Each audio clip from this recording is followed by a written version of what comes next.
Hi, in this video I thought I would show you how to do stranded knitting with 3 strands of yarns, 3 colors.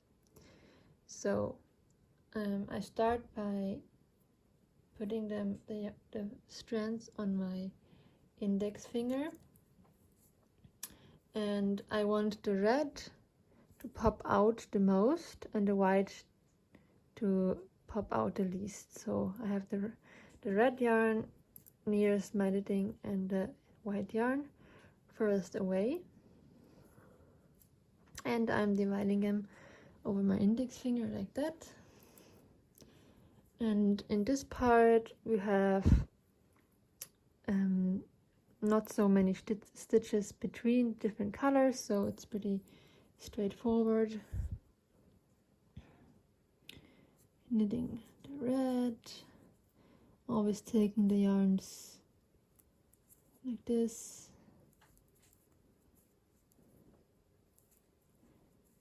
and I'm always catching my floats every 5th or 6th stitch. So right now we don't have the need to catch any stitches because here's a white, then we have brown, red. Sometimes you have to pull your yarns and adjust a little bit. Can be a little bit tricky sometimes with 3 strands of yarn, but it takes some patience, but otherwise it's exactly the same as knitting with 2 colors.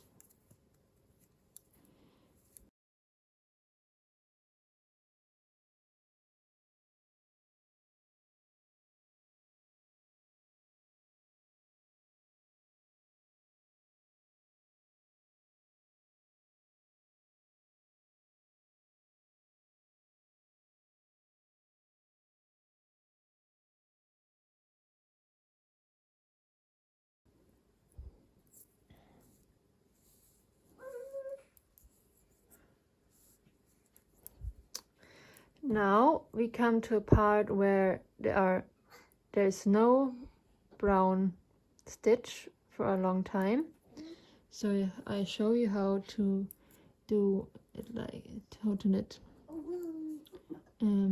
So I knit approximately 5 or 6 stitches.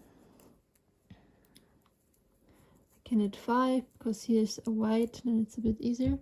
And now I have to trap the brown yarn behind my knitting so it won't be loose. So I'm picking up the white stitch. Instead of just knitting the white, I'm putting it behind the brown, picking up the yarn and knitting the stitch. So you can see now I have trapped the brown yarn, and if I continue now knitting to red, so now I'm knitting the white. You see now it's securely trapped behind the fabric.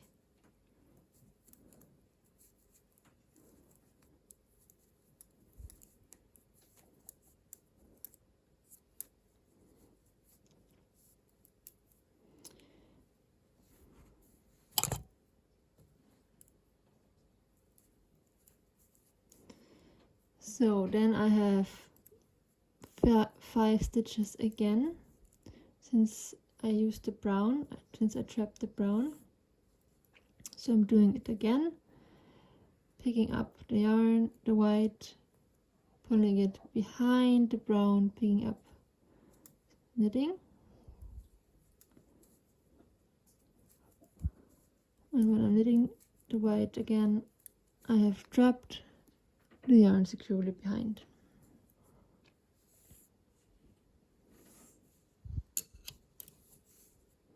Sometimes when you only using one color for a long time, I can show you how now you're just knitting with white, for example, for a bit. then you can take and trap both yarns together. So I'm putting the wind behind both strands of yarn, so like this. And now I have trapped both the red and the brown yarn behind my fabric. Yes, that was everything.